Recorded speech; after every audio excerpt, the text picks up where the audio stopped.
So ನೋಡ್ತಾ ಇದ್ದೀರಾ ಯಾವ ರೀತಿಯಾದಂಥ ರಿಸಲ್ಟ್ಸ್ ಬರ್ತಾ ಇದೆ ಅನ್ನುವಂಥದ್ದನ್ನ 15,874 ಮತಗಳನ್ನ ಪಡ್ಕೊಂಡಿದ್ದಾರೆ ಅನ್ನಪೂರ್ಣ ಅವರು. ಮತ್ತು ಒಂದ್ ಕಡೆ ಚನ್ನಪಟ್ಟಣದಲ್ಲಿ ಮುನ್ನಡೆಯಲ್ಲಿದ್ದಾರೆ ನಿಖಿಲ್. ಇದು ಜಸ್ಟ್ ಹಾವು ಏಣಿ ಆಟ ಆಗ್ತಾ ಇರುವಂತದ್ದು. ನಿಖಿಲ್ ಕುಮಾರಸ್ವಾಮಿ ಓಪನ್ ಆಗಿದೆ ಅನ್ನುವಂಥ ಮಾಹಿತಿ ಬಂದಿದೆ. ಹಾಗಾಗಿ ಇನ್ನು ಬಹಳ ದೂರ ಸಾಗದಿದೆ. ಆರಂಭಿಕ ಹಂತದಲ್ಲಿ ಒಂದು ಶುಭ ಸೂಚನೆ. ತಾಲೂಕಿನ ಜನತೆ ಈ ಬಾರಿ ಒಬ್ಬ ಯುವಕನಿಗೆ ಒಂದು ಅವಕಾಶ ಮಾಡಿಕೊಡ್ತಾರೆ ಅಂತಕ್ಕಂಥದ್ದು ದೃಢವಾಗಿ ನಂಬಿದ್ದೀನಿ.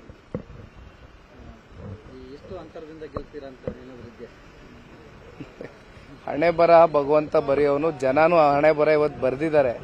ಹಾಗಾಗಿ ಮತಗಟ್ಟೆಗಳಲ್ಲಿ ಎಲ್ಲವೂ ಕೂಡ ಇನ್ನೇನು ಕೆಲವು ಗಂಟೆಗಳಲ್ಲಿ ಇಡೀ ರಾಜ್ಯದ ಜನತೆಗೂ ಗೊತ್ತಾಗುತ್ತೆ. ಹಾಗಾಗಿ ಅದು ಅಂತರದ ಬಗ್ಗೆ ನನಗೆ ಗೊತ್ತಿಲ್ಲ. ಆದರೆ ಜನ ಒಂದು ಅವಕಾಶ ಮಾಡ್ತಾರೆ ಅನ್ನೋ ಒಂದು ದೃಢವಾದಂಥ ಒಂದು ನಂಬಿಕೆ ಅಂತೂ ಇಟ್ಕೊಂಡಿದ್ದೀವಿ. Thank you.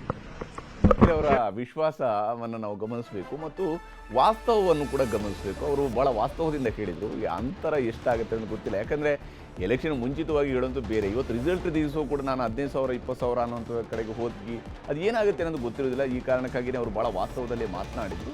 ಗೆಲ್ಲುವ ವಿಶ್ವಾಸ ನನಗೆ ಇದೆ. ಅಂತರದ ಬಗ್ಗೆ ಎಲ್ಲ ನಾನು ಕೇಳಿದ್ರೆ ಅದು ಜನರಿಗೆ ಗೊತ್ತಿರೋದು ಅಂತ ಹೇಳ್ಕೊಡಿದ್ದಾರೆ. ತೀವ್ರ ಕುತೂಹಲವನ್ನು ಮೂಡಿಸ್ತಾ ಇದೆ ಚನ್ನಪಟ್ಟಣದ ಫಲಿತಾಂಶ. ಯಾಕಂದರೆ ಚನ್ನಪಟ್ಟಣದಲ್ಲಿ ಯಾರು ಈ ಬೊಂಬೆ ನಾಡಿನಲ್ಲಿ ಗೊಂಬೆ ಆಡಿಸೋರು ಯಾರು ಅನ್ನುವಂಥದ್ದು ಈಗ ಆ ಬೊಂಬೆ ನಾಡಿನ ಜನ ನಿರ್ಧರಿಸಿದ್ದಾರೆ.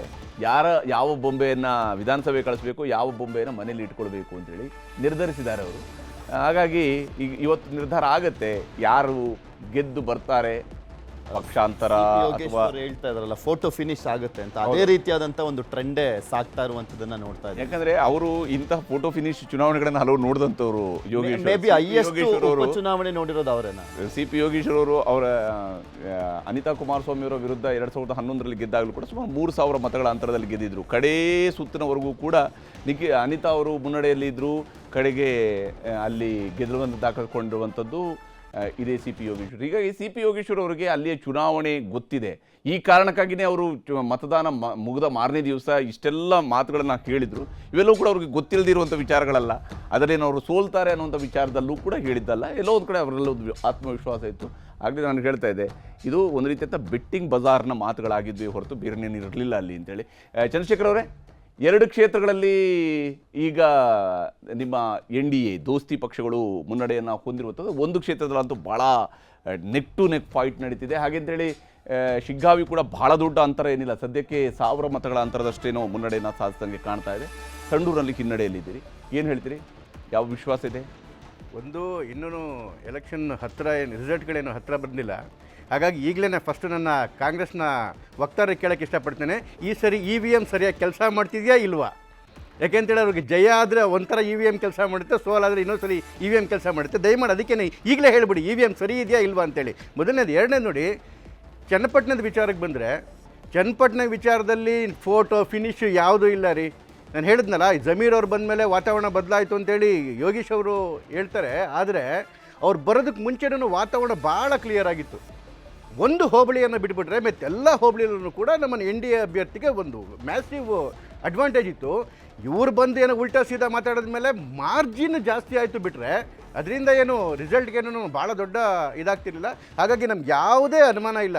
ನೀವು ಈವನ್ ಅವರ ಕ್ಯಾಂಡಿಡೇಟ್ನ ಮುಖ ನೋಡಿದ್ರೆ ಗೊತ್ತಾಗ್ತಿತ್ತು, ಕಾಂಗ್ರೆಸ್ ಕ್ಯಾಂಡಿಡೇಟ್ನ ಮುಖ ನೋಡಿದ್ರೆ ಗೊತ್ತಾಗ್ತಿತ್ತು ರಿಸಲ್ಟ್ ಯಾವ ರೀತಿ ಇರುತ್ತೆ ಅಂತೇಳಿ. ಹಾಗಾಗಿ it will be A massive win. ಮತ್ತು ನಮಗೆ ಸಂಡೂರಲ್ಲಿ ನಾವು ಹತ್ತಿರ ಓಡಾಡಿದಷ್ಟು ನೋಡಿಕೊಂಡ್ರು ನಮಗೇನು ಅಲ್ಲಿ ತೀರಾ ವ್ಯತ್ಯಾಸ ಆಗುತ್ತೆ ಅನ್ಸಲ್ಲ. ನಾನು ಈಗಲೂ ಕೂಡ ಭಾಳ ಕಾನ್ಫಿಡೆಂಟಾಗಿ ಹೇಳ್ತಾ ಇದ್ದೀನಿ, 3-0 ಕರ್ನಾಟಕದಲ್ಲಿ ಹಾಗೆ ಆಗುತ್ತೆ. ಯಾಕೆಂತೇಳಿದ್ರೆ 136 ಸೀಟ್ ಗೆದ್ದಿದ್ದಂತಹ ಒಂದು ಪಕ್ಷ ಕೇವಲ 1 ವರ್ಷದಷ್ಟೊತ್ತಿಗೆ ಲೋಕಸಭೆಯಲ್ಲಿ ಹೀನಾಯ ಸೋಲ್ಗೆ ಹೋಗ್ತಾರೆ. ನಮ್ಮದೇ ಆದ ಕೆಲವು ತಪ್ಪುಗಳಿಂದ ನಾವು ಒಂದು 3-4 ಕ್ಷೇತ್ರಗಳು ಕಳ್ಕೊಂಡ್ಬಿಟ್ಟು ಬಿಟ್ಬಿಟ್ರೆ ಹೀನಾಯ ಸೋಲಿಗೆ ಹೋಗ್ತಾರೆ ಅಂತ ಹೇಳಿದ್ರೆ, ಜನ ಈ ಒಂದು ಭ್ರಷ್ಟಾಚಾರ ಮುಕ್ತ ಒಂದು ಏನಂತಂದರೆ ಒಂದು ಮುಸ್ಲಿಂ ತುಷ್ಟೀಕರಣ ಮಾಡಿಕೊಂಡು ಹಿಂದೂಗಳನ್ನು ದಮನ ಮಾಡ್ತಿರ್ತಕ್ಕಂಥ ಒಂದು ಸರ್ಕಾರ, ಇಡೀ ರಾಜ್ಯವನ್ನು ದಿವಾಳಿ ಮಾಡಿರ್ತಕ್ಕಂಥ ಸರ್ಕಾರ ಇವತ್ತು ಎಲ್ಲರೂ ಅನುಭವಿಸ್ತಾ ಇದ್ದಾರೆ. ರೈತರು ಅನುಭವಿಸ್ತಾ ಇದ್ದಾರೆ, ಎಲ್ಲರೂ ಅನುಭವಿಸ್ತಾ ಇದ್ದಾರೆ. ಇದಕ್ಕೆ ಉತ್ತರವನ್ನು ಮತದ ಮೂಲಕ ಇವತ್ತು ಕರ್ನಾಟಕದ ಜನತೆ ಕೊಡ್ತಾ ಇದೆ. ಜೊತೆಗೆ ಯಾವ ಲೋಕಸಭಾ ಚುನಾವಣೆಯನ್ನು ಯಾವುದೋ ಒಂದು ಪ್ರಪಗಂಡದಿಂದ ಒಂದು ವಿಸ್ಮೃತಿಯಿಂದ ರಿಸರ್ವೇಷನ್ ತೆಗೆದುಬಿಡ್ತಾರೆ, ಸಂವಿಧಾನ ಹಾಳು ಮಾಡಿಬಿಡ್ತಾರೆ ಅಂತೇಳಿ ಏನೇನೋ ಆಗಿ ಆ ಒಂದು ಮುಗ್ಧ ದಲಿತರ ಮನಸ್ಸೊಳಗಡೆಗೆ, ಆದಿವಾಸಿಗಳ ಮನಸ್ಸೊಳಗಡೆಗೆ ಒಂದು ವಿಷಯವನ್ನು ತುಂಬಿ ಸ್ವಲ್ಪ ಹೆಚ್ಚು ಕಡಿಮೆ ಆಯಿತು ನಮಗೆ ರಿಸಲ್ಟ್ ಲೋಕಸಭಾ ಚುನಾವಣೆ. ಅದರ ಕೋರ್ಸ್ ಕನೆಕ್ಷನ್ ಇವತ್ತಾಗ್ತಾ ಇದೆ. ಯಾಕೆ ನಾನು ಕೋರ್ಸ್ ಕರೆಕ್ಷನ್ ಅಂತಿದ್ದೀನಿ ಅಂತ ಹೇಳಿದ್ರೆ ಯಾವ ಸ್ಟೇಟ್ಗಳಾದರೂ ನೋಡಿ, ಮಹಾರಾಷ್ಟ್ರದಲ್ಲಿ it's going in for A massive win.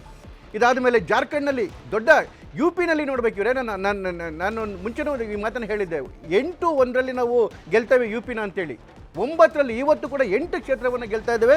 ಒಂದೇ ಒಂದು ಕ್ಷೇತ್ರದಲ್ಲಿ ನಮ್ಗೆ ಹಿನ್ನಡೆ ಆಗಿರ್ತಕ್ಕಂಥ ಕುಂದರ್ಕಿ ಅಂತಕ್ಕಂಥದ್ದು ಅದು ಗೊತ್ತಿಲ್ಲ ರಿಸಲ್ಟ್ ಆಗೋಷ್ಟಿಗೆ ಏನಾಗುತ್ತೆ ಅಂತೇಳಿ. ಹಾಗಾಗಿ ಇದು ಸ್ಪಷ್ಟವಾಗಿ ನರೇಂದ್ರ ಮೋದಿಯವರ ಸರ್ಕಾರಕ್ಕೆ ನೀಡಿರ್ತಕ್ಕಂಥ ಒಂದು ಪಾಸಿಟಿವ್ ವೋಟಿಂಗು, ಜೊತೆಗೆ ಕರ್ನಾಟಕದಲ್ಲಿ ಸಿದ್ದರಾಮಯ್ಯನವರ ಸರ್ಕಾರವನ್ನು ಕಿತ್ತು ಎಸಿಬೇಕು ಅಂತಕ್ಕಂಥ ಏನು ಮನಸ್ಥಿತಿ ಇದೆ, ಅದರ ಏನು ಕಾಂಗ್ರೆಸ್ಗೆ ಹೋಗಿರ್ತಕ್ಕಂಥ ಒಂದು ನೆಗೆಟಿವ್ ವೋಟಿಂಗ್ ಅಂತ ನನ್ನ ಸ್ಪಷ್ಟವಾದ ಅಭಿಪ್ರಾಯ.